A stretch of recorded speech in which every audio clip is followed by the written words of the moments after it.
Hey guys, welcome back to the Spates Waterlad podcast. I am stoked to have Spates on board supporting Waterlad for Season 4. And the reason I'm so stoked is because I do believe it is the best beer on the market.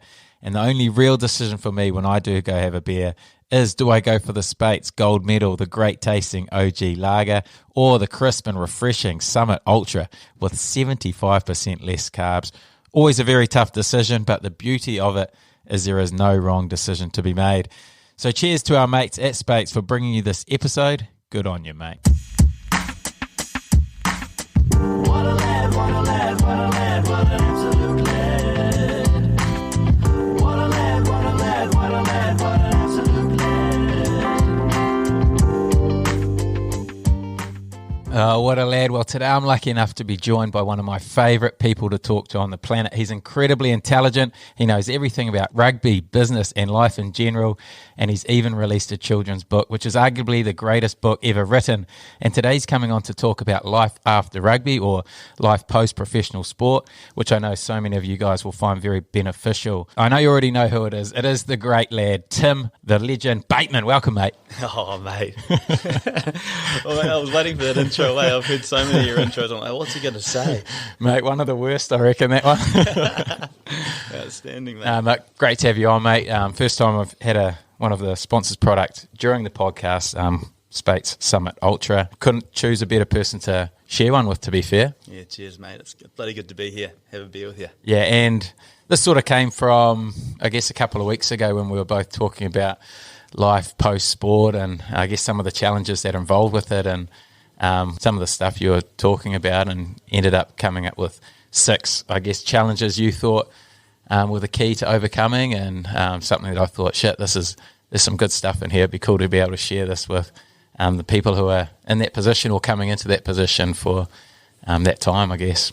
Yeah, mate. It's well, I mean, we hear about it a lot, as players. It's like, prepare for life after rugby, and so people have, you hear about it all the time, the challenges that people go through when they transition out of the game. But I'd never really thought about, what they actually look like in detail. What are the different areas that you have to sort of prepare for or be careful of.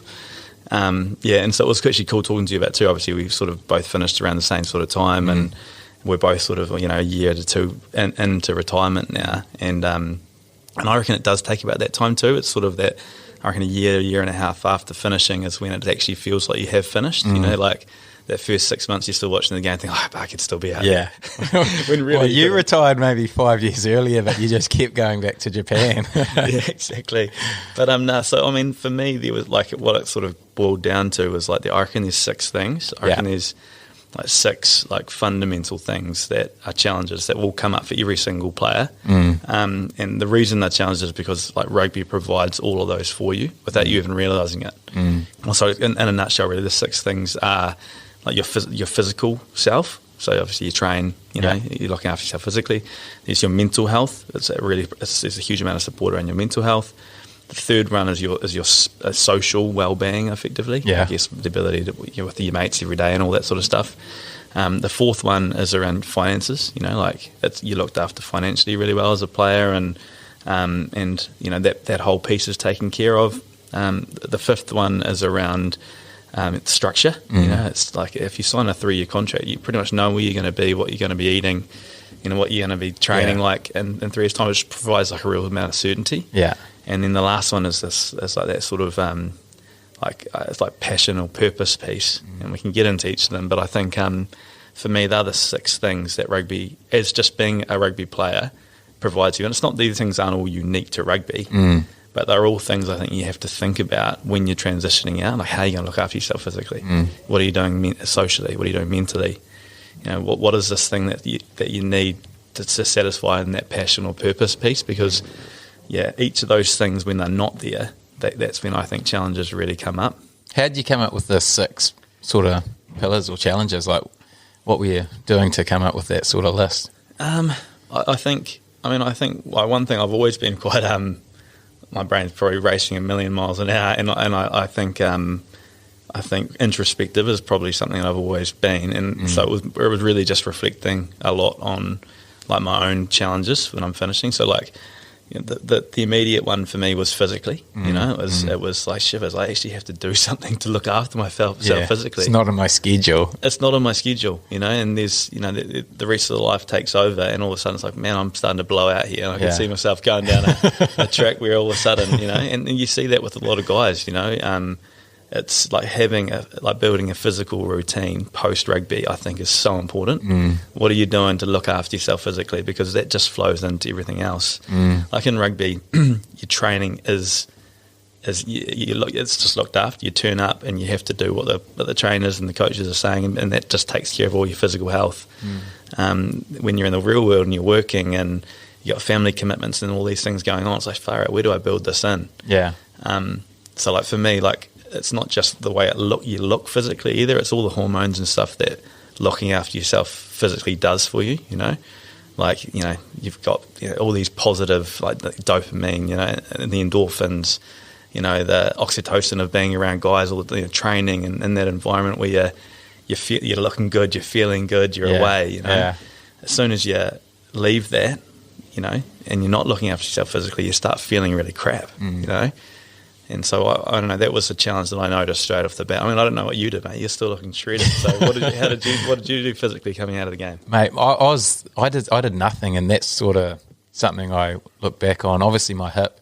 I had to retire because of my hip, so I couldn't run for pretty much 2 years. Just starting to get back into it now, post footy, which I did miss. I miss being able to run around with the kids in the backyard and that sort of stuff. Instantly, everyone tells you, man, you're looking skinny, like post-footy. I feel like players either go one way or the other. They either blow out or they get skinny. Obviously, you're not going to be training at that same intensity that you did throughout your career unless you're right into the gym, which I never really was. I know you are. You can the size of your arms. But, I guess that was probably one of the biggest things I struggled with. Where do I fit that exercise in, and how does it look in my daily routine or weekly routine? And you see some guys that do it really well, and there's guys I know that it's like, all right, a year after I finish playing, I have to run a marathon, and then all of a sudden they've got something to look forward to that they're working towards, that they build their routine around. Or some guys get into biking, or some guys get into Brazilian Jiu-Jitsu. I reckon Brazilian Jiu-Jitsu is a really good one for guys to think about, because the other thing you miss physically is that sort of confrontational, combative contact, that element. Like I started... You bring it out on the touch field. Oh, God, I'm leaving touch field. What are you doing to me, mate? Who cares?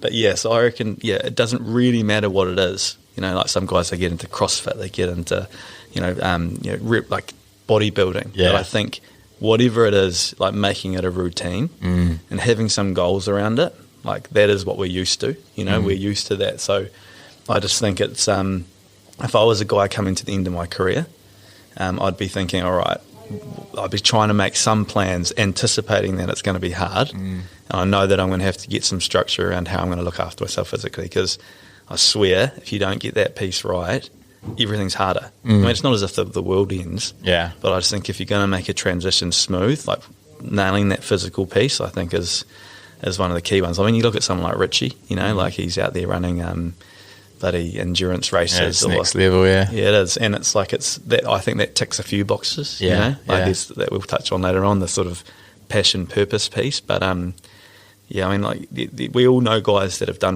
really done well physically after the game, and I think it's definitely something that everyone can learn. So what about the guys who do have a career-ending injury and that physical aspect comes really hard? A lot of guys finish with knees, things like that. What would you do there? Well, that's why I reckon, once again, it's like got to be planned out. It's got to be, you got to think about it in that final stages of your career.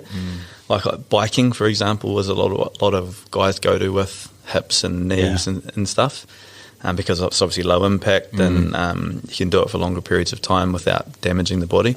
Like running's brutal, eh? Even for me, running 6, 7, 8K, my body's just screaming at me, my joints. It's like, oh no, this is...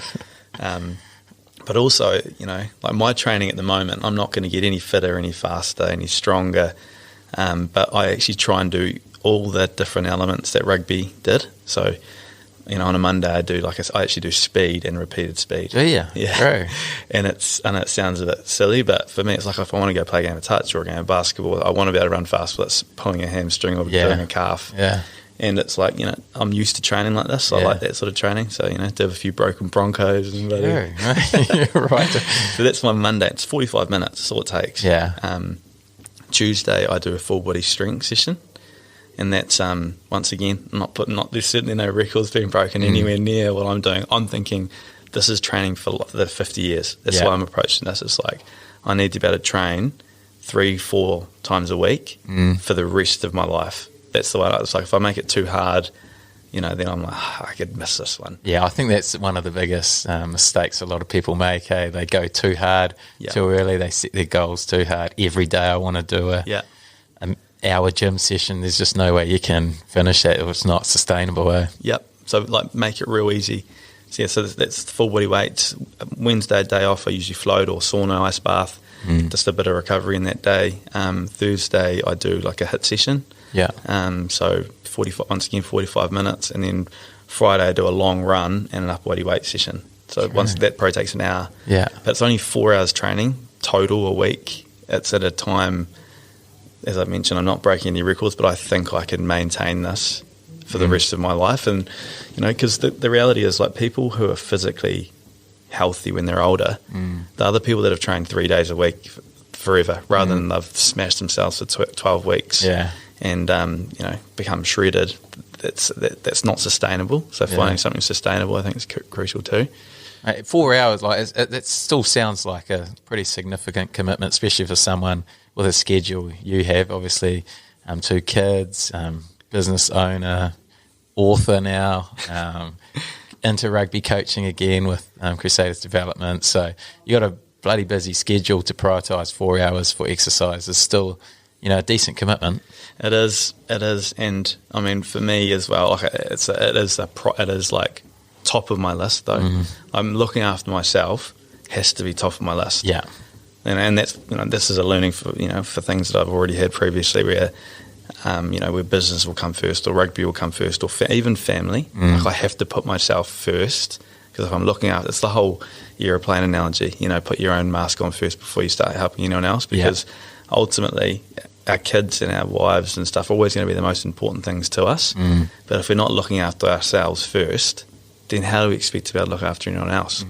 You have to be healthy physically, mentally, emotionally yourself, or in your best state to be able to give the best to the people around you. So it is hard trying to find 4 hours a week, but it's there is non-negotiable. It's locked into my calendar. If there's things that come up, it's I'm sorry, I can't do that. I'm training at this.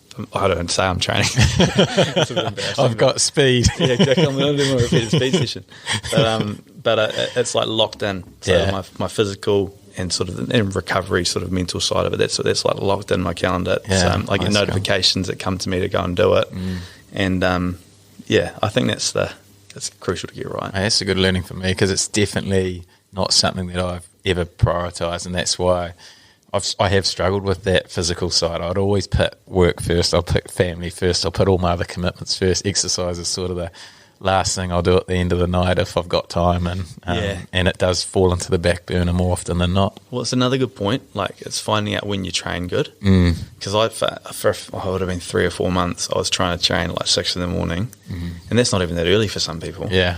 But I'm just an absolute nightmare at 6 in the morning, I just the quality of my training and just getting myself out to train was just so hard. And I was once again, if I want to have a 50-year approach to this, why am I doing this? Yeah. So I get up and I work then. So I start working really early. Yeah. And then at around about sort of 8 or 9, that's when I'm 45 minutes, I'm gone, I'm doing some training now. Oh, okay. And it's because it's when we're used to training too. In rugby, obviously, that's when we'd always do it. So it's my body's used to it. And then just figuring out the eating piece too, how does that work, because you're used to having these massive portion sizes and, having to eat all the time to bulk. I mean, we're probably both always on that bulk diet. You can't go too long without eating and all these things. Now I feel like I don't need to eat that much. Yeah. And once again, everyone's different. Everyone has, everyone's body's different. But for me, I feel like I've sort of figured out what I need to do. I don't eat now until midday. True. Fasting. Yeah, and that's so I eat sort of between 12 and 8. Oh, yeah. And it's an 8-hour window. It's not too bad at all. I don't even get hungry in the mornings. But that there helps as well. Yeah. There's still a good chance I'm going to blow out. And this is still going to fall to pieces. When this podcast comes out, I'm probably going to be just an absolute slob. But once again, doesn't mean, no, I'm not saying I'm perfect by any stretch. Yeah. But this is something that everyone has to think about, I reckon, when you're transitioning. Yeah. Mate, and we're only on physical. Jeez, bring on the next 5. What a start. Well, yeah, so the next one is the mental side of it, I guess. Yeah. So, like, you know, if you think about being in a rugby environment, you've got a lot of positive people around you, and everyone's like wanting to be high performing. Like, you can't underestimate what that does. Like, that's not common in every facet of work, everywhere you go. And so, you know, you've got everyone that's wanting to be there, wanting to contribute. You've got, as I say, a lot of positivity, a lot of mentors, mental skills coaches, and, you know, like mindset videos on getting yourself up. And like, once again, it all just feels normal in a rugby environment. When you get out and you're like, you're digging footings, or you're out at 7:30 in the morning off to work, it's like, you know, like, what are you doing to make sure you're looking after that part? Because obviously that part, I mean, I reckon physical and mental, they blend together. Yeah. But that mental piece, I think a lot of guys do struggle post footy, you know, like mentally.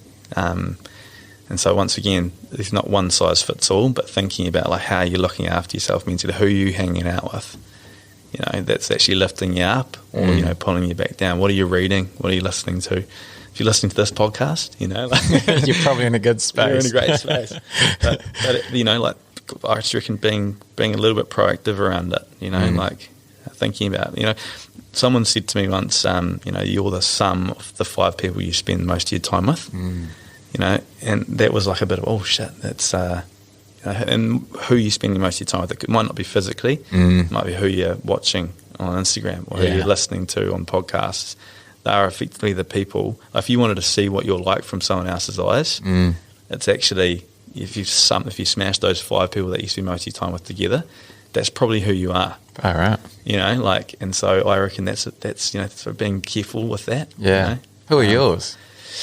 Well, definitely my wife and daughters. Yeah. That sort of, I suppose, blends into one. I've got a couple of like really good mates from school, sort of five of us that have kept really close from right back then.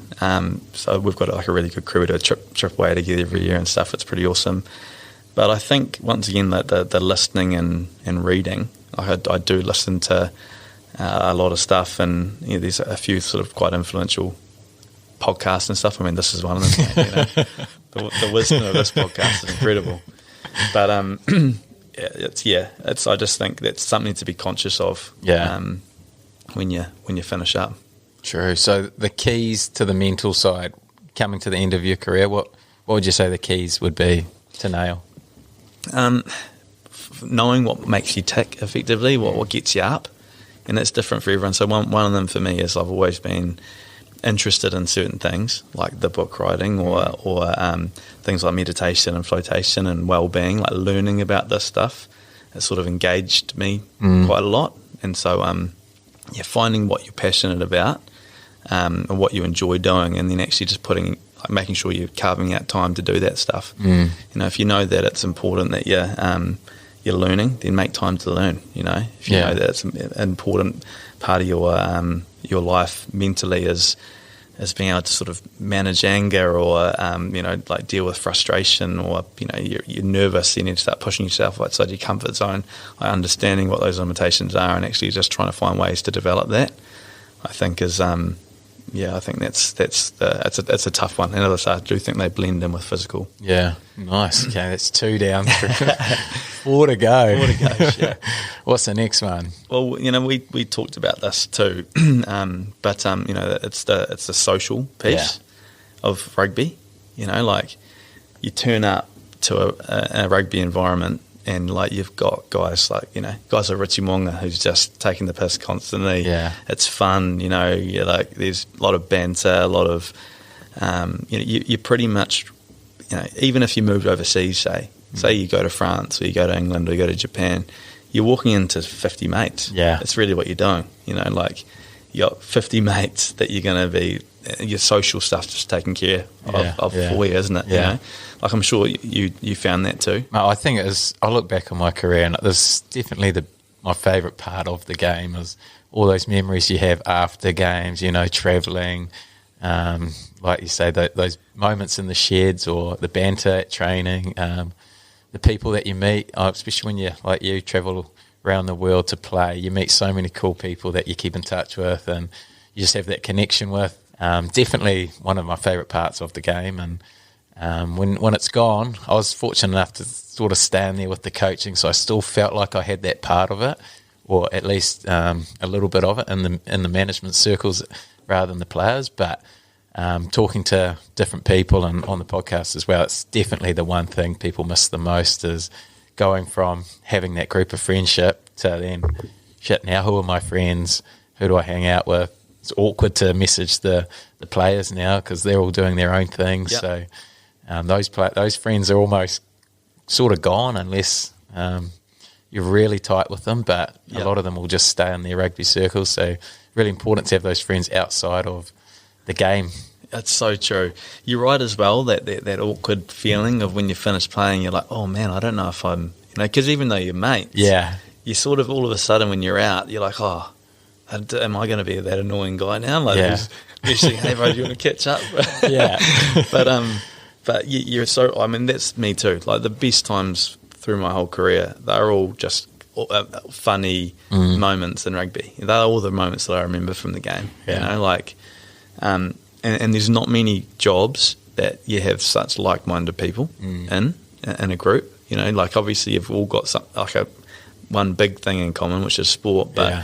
there's a lot of other things. You're all really driven. You're all like pretty light-hearted and wanting to have fun and wanting to work hard together. You're all quite similar in a lot of ways. Obviously, there's big differences in people in rugby. It's not everyone's the same, but you have a lot of common ground. So it's quite easy to have like quite deep connections with people and good fun with people. Yeah.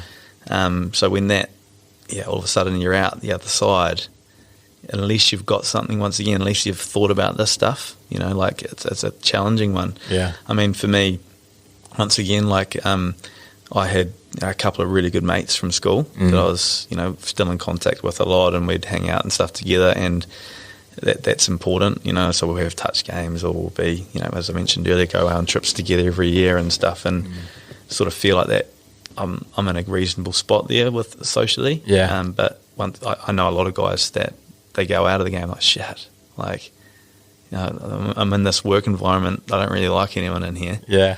And, what am I doing? So Well, it's hard. you're literally spending like 10, 12 years with this group of guys who you become really tight with, and then instantly they're not all gone, but it just does feel awkward. Like even for me, like going into the coaching role, I was still part of the team environment, but then it also becomes a little bit awkward to message one of the players like, do you want to catch up as a coach player? I don't know if people found that weird or I was overthinking it, but it's definitely something that you're conscious of. You're like, shit, is this a bit weird to go to lunch with a player? Or Yeah, it's funny, eh? It is funny. Like that social piece, and like it doesn't have to be anything special, but I think just starting it off somewhere, and that's what I said earlier on with like rugby isn't unique in that these things are only in rugby. Yeah. Like there's a lot of careers and a lot of jobs where a lot of these things are looked after. For me, this is just that, it was a way to like frame up my sort of experiences in it. But like if it's a challenge in social connections, like just having a job, like that satisfies a lot. That gives you a bit of structure, which we'll touch on soon. There will be people in there that you enjoy spending time with. Like if you're doing some social sport, and you're alongside a few other people that you're sort of bantering with and through the week, and some chat groups that you're sort of interacting with. So there's, it's just, I think, it's just being conscious of it. It's being conscious that there will be probably a change socially when I finish playing, and what am I doing to make sure that I'm not going to let it become something significant. Like the physical, mental, and social that we're touching on. Like, I just think guys should think about this stuff a little bit. Doesn't have to be some massive, big, rigid plan. I mean, I'd love that. that the NZRPA sort of thing that would put some time into this stuff and like help guys with that transition and think about a framework around that and how that could look, because I think it could be quite I just think it's important. So the key there would probably be, I remember hearing this when I was playing, like making friends outside of the game, things like that. I never really took much notice of that. But I guess that's a big one for when you're coming to that end, having these interests outside of rugby, making friendships outside of the game as well. Yeah, I reckon that's the two ways to think about with this is have friends outside the game. So like don't have all your eggs in one basket. Like keep in touch with your uni mates, with your school mates, with your family, like so that not all your eggs are in rugby. And then the other one is like start doing something socially when you finish. Play some social sport, make connections with work colleagues, with other people. Try and spread your, put yourself outside your comfort zone a little bit and spread your sort of risk a little bit. Because like humans, that's what we are. We're social creatures. It's funny. Like the most punishment that you can give someone in jail is solitary confinement. It's to put them by themselves. If you think about that, that is the biggest punishment that other than bloody some places around the world that do, but put people to death. But effectively, it's like that if you want to really punish someone, you make them lonely. You put them by themselves and in their own head. We need to have connections. We have to have social connections. So, have mates and do things outside of the game when you finish. I think it ticks that box. Oh, how good's this? 3 down, is it? Oh, yeah, sure. What are we down to? Number 4. What's this one? Financially. Finance, my favourite. There's it's an obvious one. Like as rugby players, you're paid to do something that you just love doing, and it's a finite career. It's going to finish. I don't know what the average lifespan of a rugby player in New Zealand is now, but I'm pretty sure it used to be about 3 years. Yeah. So if there's some guys that have 1 year, 2 years, 3 years, there's some guys are lucky enough to play longer, but everyone's going to finish, and so you're going to have to change career, obviously. And that is tough, man. You're in your mid-30s and you go out and you're starting at square one in a new career. Like you're back to being, you're the boy on the yard, or you're you're the junior in whatever thing you're doing. Yeah. Like you've gone from, you're really starting back out where most people in their mid-30s, they're almost seniors in their career.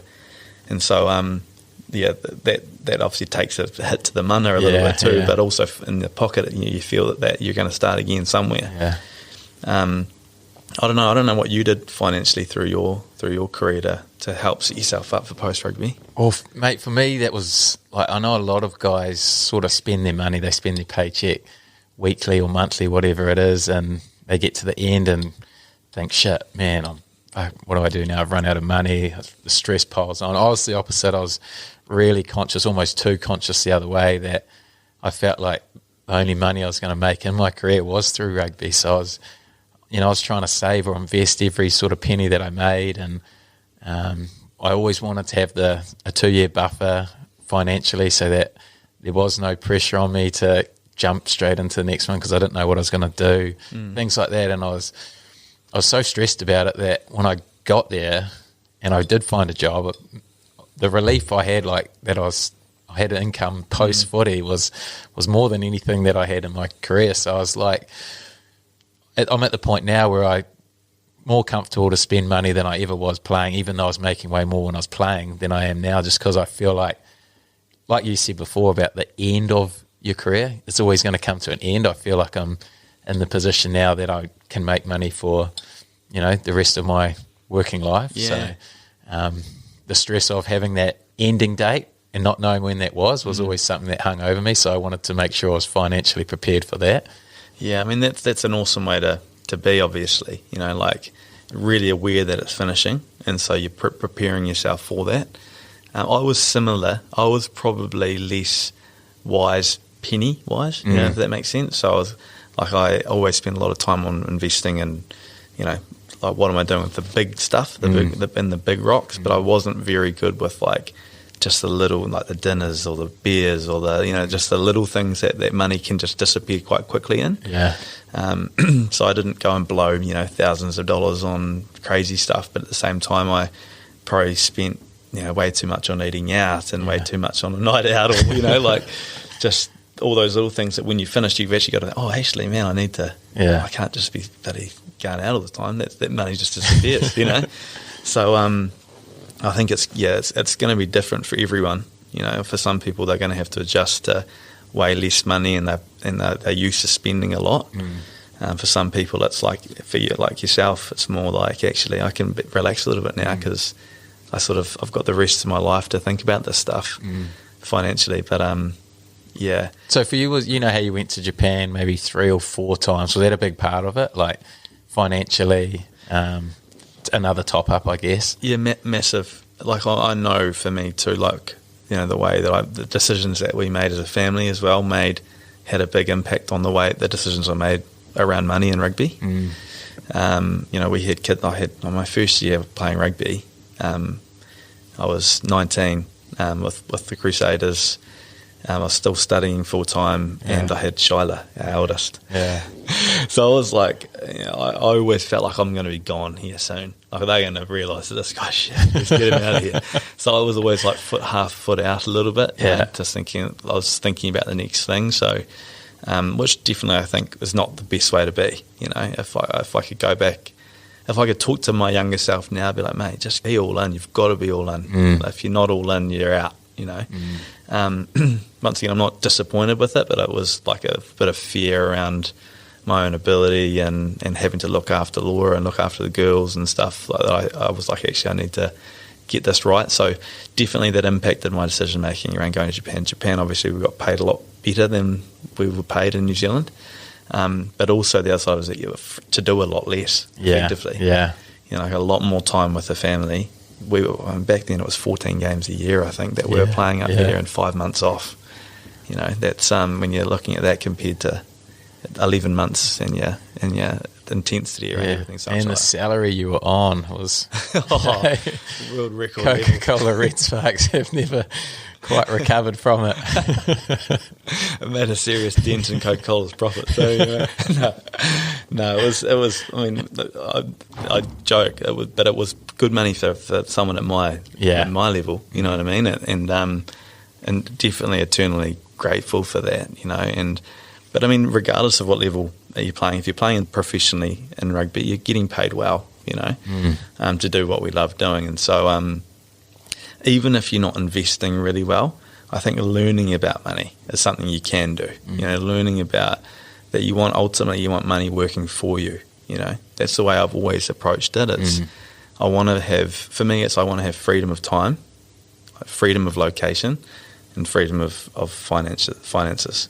So I want to make sure that whatever I'm doing, I can be where I want to be, doing what I want to do. And not having to worry too much about money, and so that's genuinely what I'm doing now. I know. I mean, I'm working probably 80 hours a week at the moment, so it's not as if I'm like avoiding work. Is that including your 4 hours training? Including, this work, mate. No, it's not. But so it's not as if I'm trying to avoid everything because I don't like working. It's more that I want to work on the things that I want to work on, and the things that are enjoyable. So you can only do that if you've got yourself in that position financially. And I'm not in that position yet, but we're working towards that. And I can honestly say that I'm able to work on something that I actually love working on, which is we're very lucky. And that's obviously O Studio, and anyone out there listening could be in the same position, really, couldn't they, mate? Good an ad to read there. G'day guys, Tim Bateman here from O Studio. If you're trying to get some more control over your own time and money, and therefore looking to open your own business, O Studio might just be the option for you.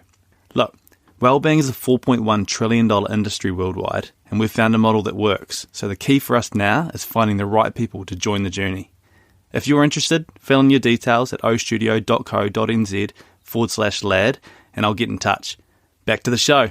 But it is, like you say, it's a genuine thing for guys to think about when they get to the end. What am I going to do? What do I want to start a business? Do I want to just work 9 to 5? What is life going to be like for me post footy? And if you are under that financial pressure and you've got a family, you need to find a job almost straight away. You're just going to be falling into something you're not passionate about, and you'll fall into that trap, and then the cycle starts, I guess, of all those things you're speaking about.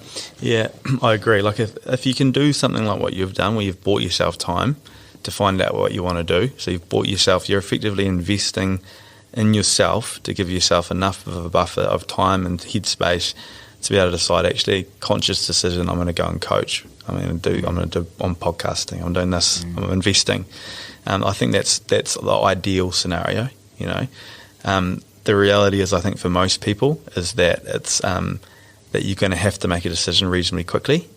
And my thoughts on that as well, I don't think it's a bad thing. I sort of see this a little bit like when you finish high school and you take a gap year before you start studying. Those guys, they genuinely make a better decision with their study than people that come straight from school into study. The amount of people I know that have gone straight from school into a study or a trade or something because it's like, I have to make a call, they end up changing their mind, and they've got big student loans and stuff, and if they'd had been able to buy themselves time to do it, they'd be better off.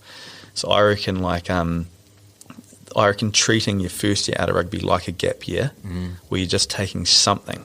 Yeah, it doesn't matter what it is. Yeah. Go work on a bloody digging footings. It doesn't really matter. And multiple things if possible. I think that would be one thing I'd add, is the more things you can try, see what you like, see what you don't like, and then sort of funnel it towards the ultimate thing that you do want to do. Yeah, I agree. It gives you the structure that we'll talk about soon.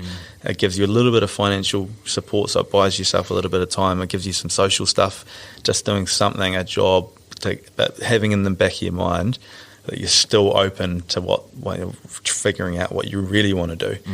But ideally, within the first sort of 2 or 3 years, I reckon, out of the game, I reckon you want to have made a decision of, you know, okay, I know I love doing this type of work, and I want to work with these type of people, and this is how I can go about doing it. And you maybe have to start at the bottom again, at 2 or 3 years out of the game, but ultimately, you know, that whole long-term approach to things, you're going to get way more fulfillment if you're working on something that you actually enjoy doing, you know, which is what we're lucky enough to do in rugby all the time. So I think trying to find ways to replicate that, and whatever it is so important. Yeah. Hey. Oh, they're getting better and better. It's the beer, mate. It's these bloody Space Summit Ultras, I tell you. I'll get you. Oh, how good. Number 5 we're up to, are we? Yes. So that's structure. Yeah. I know this sounds like a bit of a, structure, what's that? But I think when you have no structure in your life, I just reckon, and there's different degrees of structure that everyone needs, you know. Like for me, I actually need a lot of structure. So I talk about the training, like that has to be like locked in, and if it's not locked in, it will disappear. Yeah. Like my family stuff, I have to like lock it in. So I literally, in my, I said before, in my calendar, I'll be like my training times, my family time is locked in there as well. Oh, yeah. And so it's like, this is what I'm going to be doing, and no one can move this. Yeah. I remember that from the previous podcast we did when you were in COVID and you were in isolation and you had your whole days fully planned, like your 7-day COVID isolation all planned out, like everything to a T. So you do love structure. Yeah, and I know I'm OCD. Like I'm definitely OCD with this stuff. But also like I have to structure in like non-structured time. So it's like I know this. So like if I like my whole weekend I've got nothing. Yeah. As long as I know I've got nothing, and I know that I can actually relax, and I don't have to know exactly what my weekend's going to look like at all. It's more just I know that I'm allowed to not do anything because you know I don't know, that's over the top, but it's honestly the way I am. But I just think understanding like how everything fits together, and when you're training, when you're looking after your family, when you're catching up with your mates, like what time have you got for work, when you're switching off, like that for me was a real big one.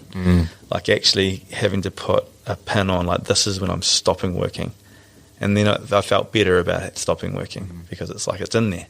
And that's such a hard one too, because work's endless, and I can imagine as a business owner and how busy you are, like there's always something to be doing. It's the same in coaching. Like you can't really watch enough footage because there's always something else to look at, and when to put that down and say, okay, I've done enough, or I'm not even concentrating anymore because I've been going for too long, but making that time, like you say, to just say, nah, okay, now it's do something for yourself, put yourself first, and you'll be better for it. Yeah, and it's as soon as, like, if you say for someone, you had some presentation that you had to present to the Crusader group, you know, like, and they said, all right, put together a presentation for the Crusaders on, I don't know, on back attack.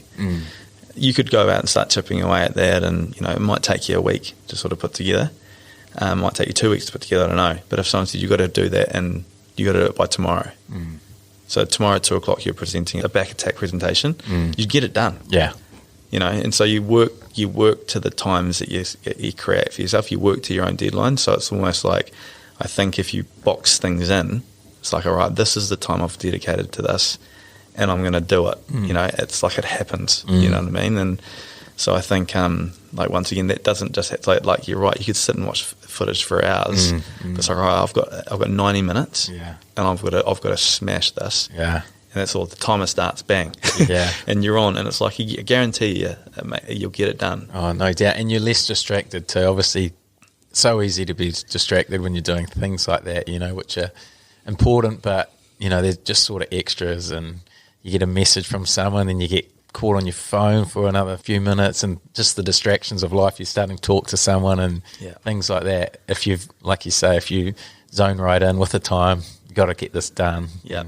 Make it so much more efficient. Yeah. And once again, everyone's different. Like, for me as well, like, because I lean towards working, you know, like, it's easy for my family to miss out, all my training and stuff, looking after myself to miss out. So, like, I know that I have to structure that stuff in. So it's like, all right, I'm switching off this time because me and Miley are going to be into this, or Laura and I are going out for lunch on a Friday. You know, we're going to do a date night on that night, and it's like locked in, nothing can move it. It's happened.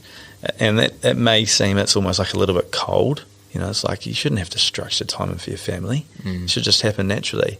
For me, it's like structuring in, like, the baseline that's required. Like, you know, I know there'll be guys, and I've been at this, at fault of this myself, where you feel like it's been ages to even making time for your wife or time for your relationship. Yeah.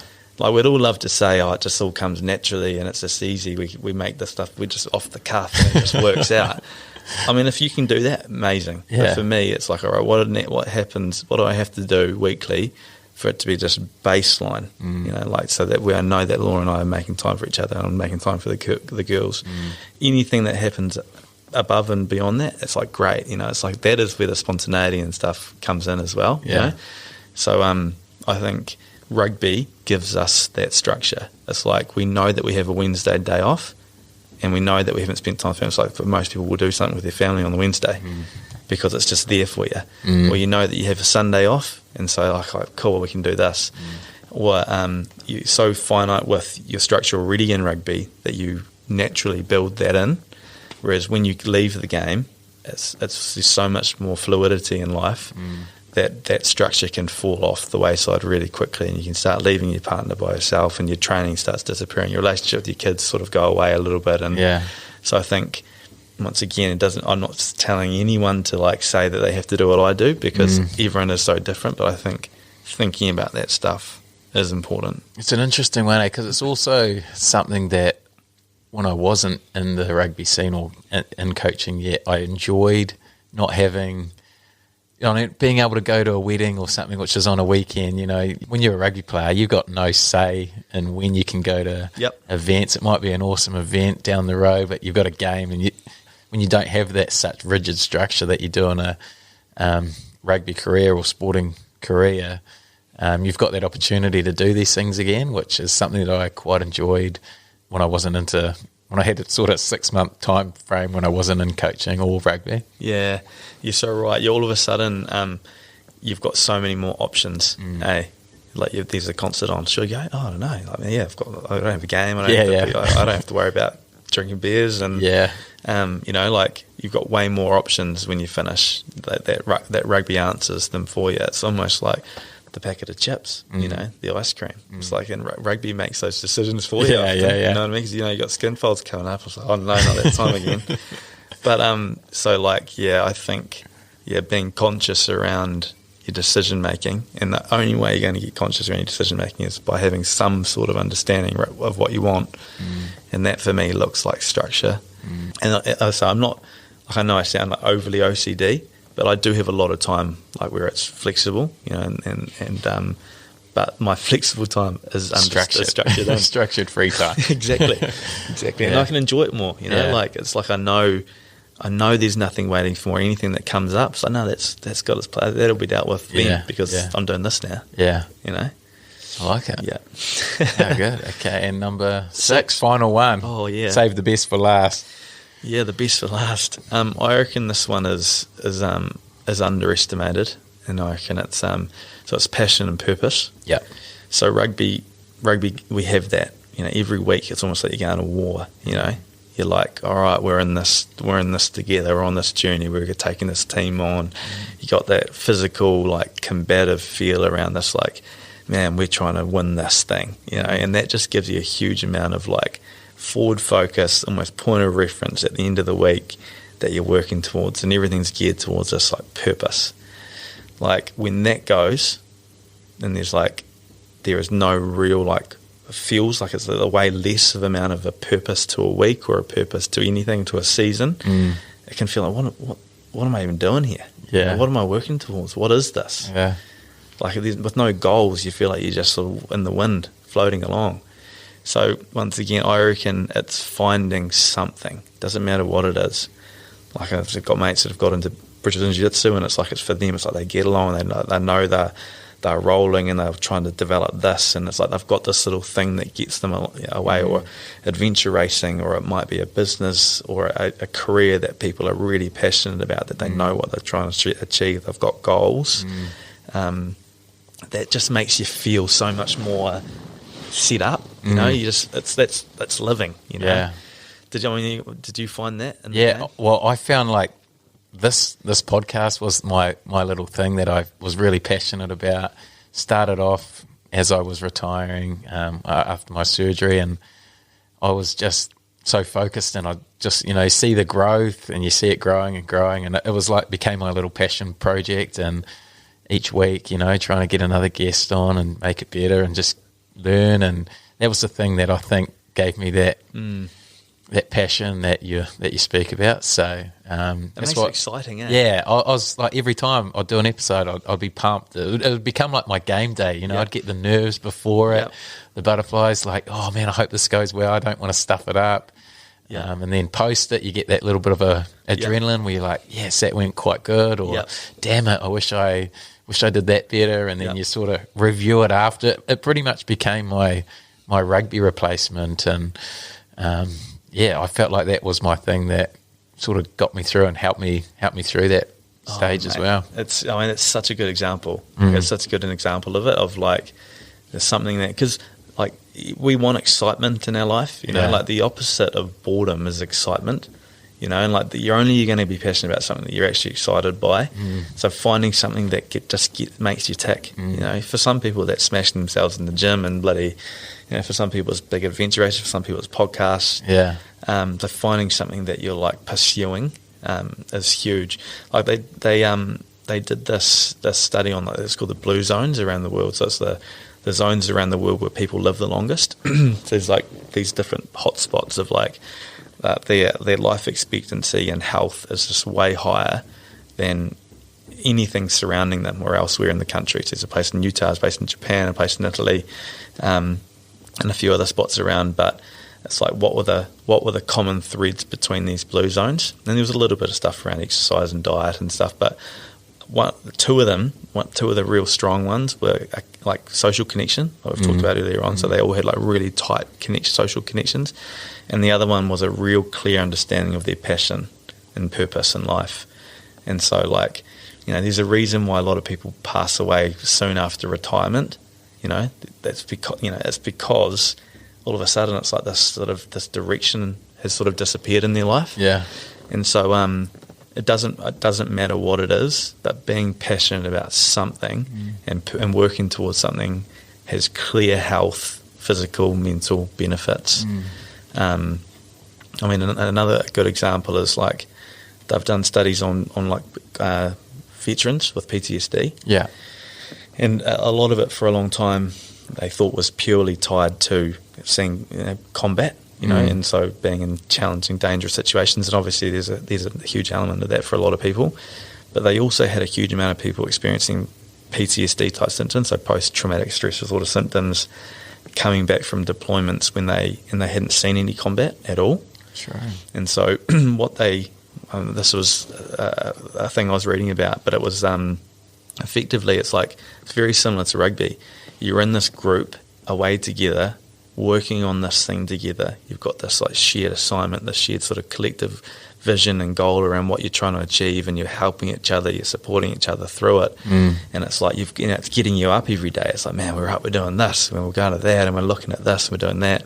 And then when they come home and they're back in their little apartments and they feel like they've lost this sort of, it's like, man, that's when things like depression and PTSD type symptoms start kicking in. It's because they've lost this direction of where they're going. Sure. Rugby is like that. Yeah. Rugby is you're in there, man, and we're going, we're doing this, we're doing that, we're on.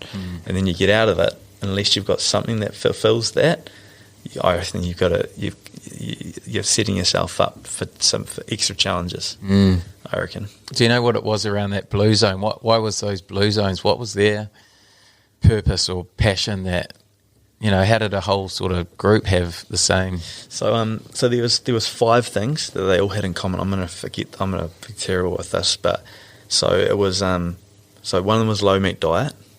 Low meat, so there was meat in all of them. There was alcohol in all of them as well. So she's just having a few beers, completely sweet. One of them was a meditative practice. Yeah. So in the Utah, it was around praying, and so practice praying, meditation and praying, practicing things like gratitude and stuff. They're all quite similar. So a meditative type practice was another. There was no actual training in any of the groups, like physical training, but all their lifestyles were really active. Yeah. So they were really they were fishermen who walked to work or biked to this, or they baked their cakes from scratch, or so all their lifestyles were quite active lifestyles, but no smashing themselves training wise. Then the 4th one was that connection that I talked about before, so really strong connections. Like in Japan, they have this Kohai Senpai thing where they're like your year group is your friend group, and they would meet each other every week, and they'd just be together. They've gone through life together. They've all had kids. They've all supported one another. They're travelling through life connected. And then the 5th one was this passion and purpose. So they're all different. The one in Utah was religion. So it's a Mormon community there. And so they've got this sort of this vision of them worshipping, we're working the earth, we're supporting each other, we've got a real community feel to the way we approach life. The one in Japan was family, a real family. So it was really their whole life was dedicated to supporting their grandkids and their grandkids and the multi-generational people, families within households and stuff, supporting one another. It was a real understanding of family. In Italy was the same. Once again, it's not. And there was work as well. So work. So as I mentioned before, fishermen or bakers, baking into really old age. But it's just they love it. Yeah. They get up and they love their frickin' baking. Or out there fishing and providing for their family. That's bloody really old, and they're still out there doing it. Yeah. It's so it doesn't matter what it is. It's just something. Yeah. Mate, it's fascinating, eh? Yeah. Yeah, but and the other thing around that, I guess, passion and purpose thing is it your status as well? Obviously, when you're a rugby player, especially someone of your calibre, you're recognised everywhere. You've got a status as a rugby player, and then you hear from guys that when they stop playing rugby, they're now no one pretty quick, and no one. I remember Colin Slade mentioning on his one how quickly people forget who you are, and there's someone who was an All Black a couple of years earlier, and then walk down the street, no one recognises you anymore, no one knows you're a ex-footy player. So that loss of status, or that status that you have in your rugby career, is that part of the whole purpose thing as well? I think so. I think it's a combination of the sort of mental and passion purpose piece. I think you're right. It depends on what way you look at it, but yeah, I think that's a big part of your mental sort of well-being in the game, is that you've got this status elsewhere, which, rightly or wrongly, is it just comes with being a rugby player in New Zealand. And so, like, I don't think there is any great answer to this, but I think there's some people that have done this really well. I remember Conrad Smith saying to me really early, this was back in 2012, he was like, rugby's not who I am, it's what I do, is effectively what it was. And I just think that's such an important thing to understand. Yeah, so good. Like, things come, things come and go, but who you are always stays the same. So understanding who you are and not having your whole identity wrapped up in your level of success in anything in life is, I think, just a fundamental skill set. That's something that I've definitely struggled with, and it's not even just from rugby either. It's like having to be good at things is something that I have felt like from really young age, that I've had to perform either in class or in school or on a rugby field and stuff, and like my identity being tied to that. If I'm not good at this, I've failed in some way. So I think, the status part of rugby players is probably bigger for some people than others, but it's absolutely something you're going to have to prepare for. And I think the crux of that is just understanding deeply that it's not who you are, it's just what you do. Yeah, it's temporary, because you see the guys who love the status, or they love the being recognised and stuff, while others not so much, like the Conrad Smith, great example, like one of the best centres ever, so humble, would never use his status for anything. He sort of hated that about it, like, but like you say, such a good man, always had some good advice. And I reckon there's two things there as well. Like, because I see a lot of guys that are big on promoting their brand and promoting, I think there's no problem with that either. Using it while you've got it. But also I think do it, but just know deep down too that it's not, that doesn't define you. So even if you've got a lot of emphasis around brand and really amplifying that status, that's great, but just always don't buy your own sales pitch though. You know what I mean? Exactly. Always just brings, and I think having kids and doing humble, simple stuff brings you back. It brings you back to, actually, I'm not this big man who's bloody above everything. I think so. I've got no problem with people that do that, but I do hope that they're able to sort of step themselves out of that and be like, actually, I'm just this guy here who's bloody working away doing this thing. Yeah, what are your thoughts on characters? Like, I know I've heard some people speak about it becoming, sort of separating their personality to the character that plays on the field and does all that social media. I don't know. I really don't know, I find that space quite hard. Like, I've actually only just got Instagram. Like, I got Instagram, it was like about 2 months ago. Yeah. And I stayed away from it for such a long time, just because I didn't really understand it, I guess, and I just didn't want to have another thing that I needed to think about. Around this book stuff, that was sort of part of it. They wanted me to have a platform that I could just talk about stuff or do stuff on, so it was like, okay, cool.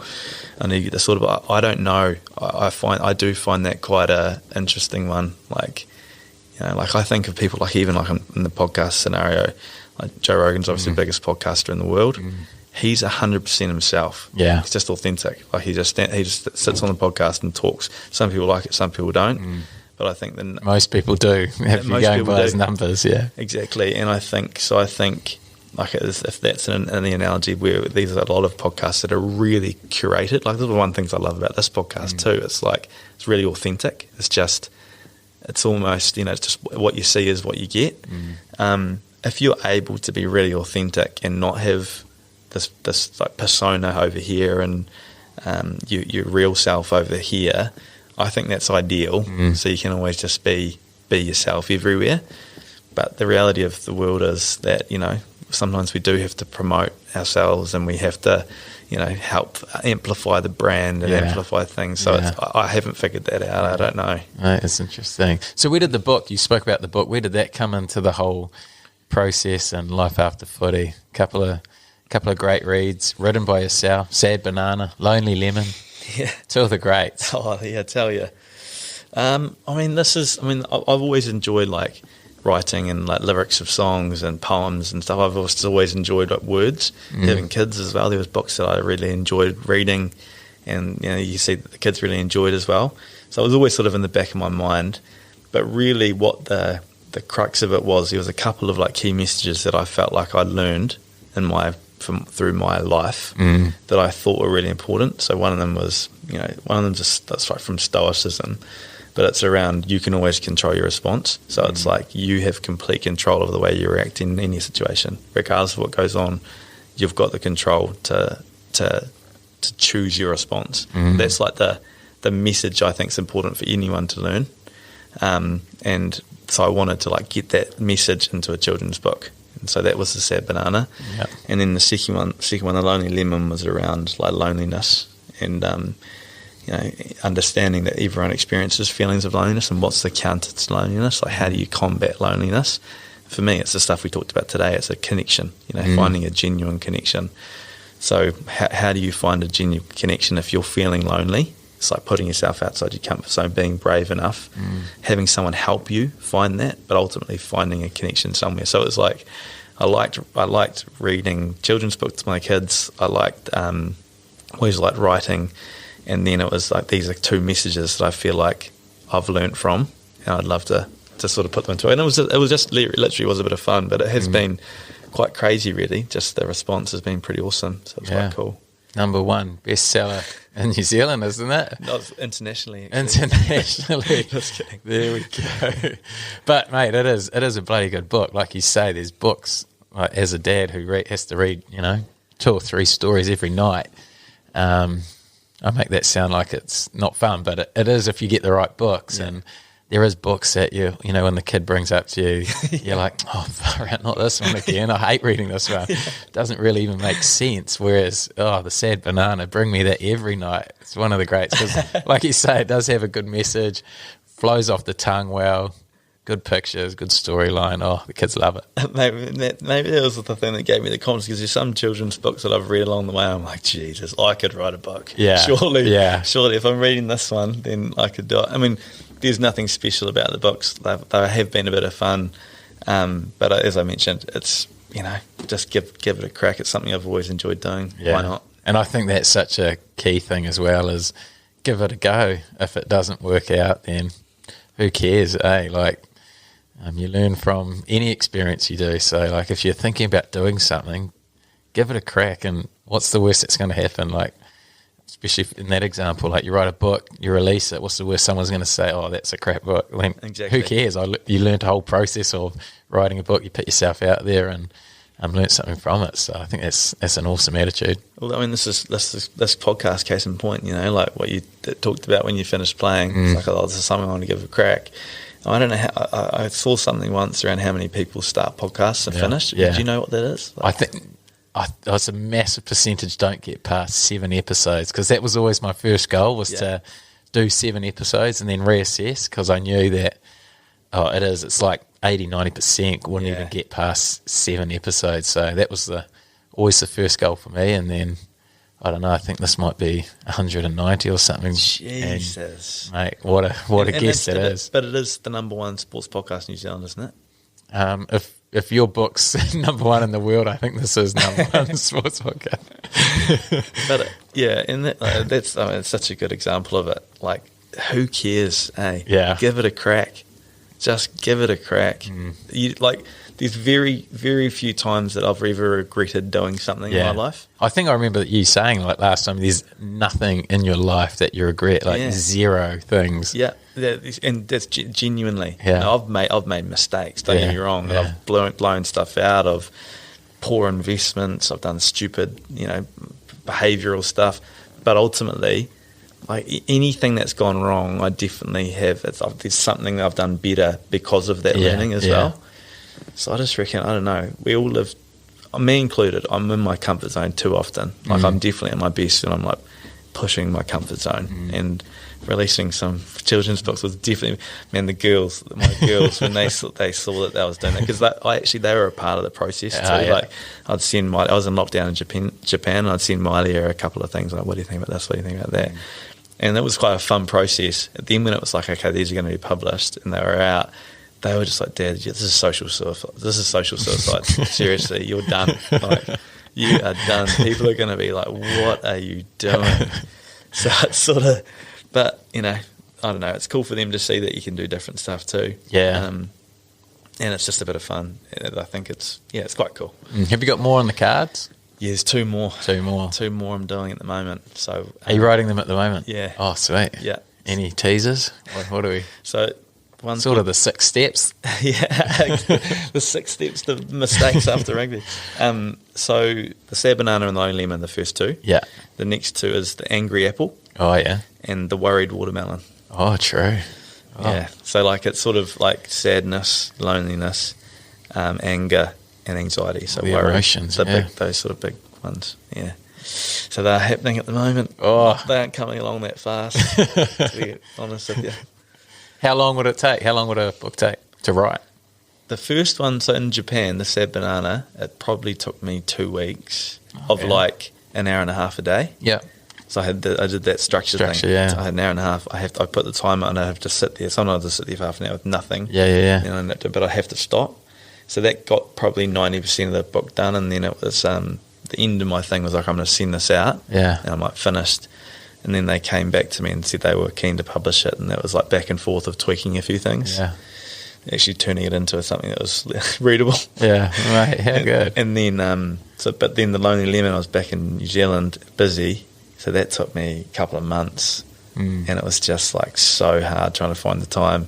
Now these two, far out, it's so hard. Just being in the right headspace to do that. Yeah. That's probably the hardest thing in my life at the moment, is like jumping from one like completely different situation to the next situation. They're like completely different. It's like talking serious sort of business investment stuff, and then all of a sudden I'm thinking about writing a book, Kids and then book, I'm yeah. in at rugby doing something, Yeah. and then trying with clients, or Yeah. it's just I find that quite hard trying Yeah. to get in the right headspace. True. Yeah, that's interesting, eh? Juggling that all. Yeah, there's certainly a lot of mistakes, a lot of mistakes going on, but it's good fun. Yeah. Mate, how good. What an episode. I know your alarm's about to go off soon because you've got your sprints at 4 o'clock or something. So we better wrap that up. But, man, I knew that was going to be a good episode, and definitely delivered. When we mentioned it a few weeks ago, like, I thought, shit, there's definitely something in there, and that's so cool to be able to sort of share what you went through and what you found, and then be able to express that to anyone going through post-footy or coming up to it. Things to be aware of, even young kids to start thinking about, even if it's in the back of your mind. And like we've heard so many times, your career can finish pretty quickly or at any time, really. So the more you can think about this stuff or start implementing it, the better. So, mate, really appreciate you coming on and sharing some of your good stuff. No, I do appreciate the opportunity to talk about it, because I do think it is important. Like I actually do. Like it's, I know we've laughed and joked a lot about it today, but the reality is that when you finish, it's hard. There's no getting away from that, and there's different levels of hard.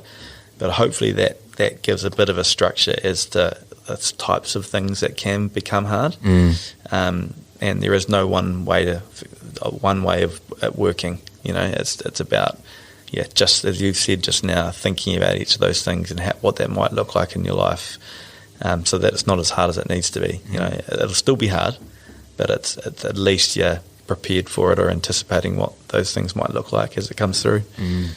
Mate, how good. Mate, appreciate it. Appreciate you coming on. And like I said at the start, you're one of the smartest men I know. You're the Jordan B. Peterson of New Zealand, really, for me. So it's any time I get to catch up with you, always an honour. Awesome. Thanks for having me, brother. You're a lad. Hey, guys, thanks for listening. And if you've got this far, I'm guessing you enjoyed the episode. So if you did, please give it a share if you can.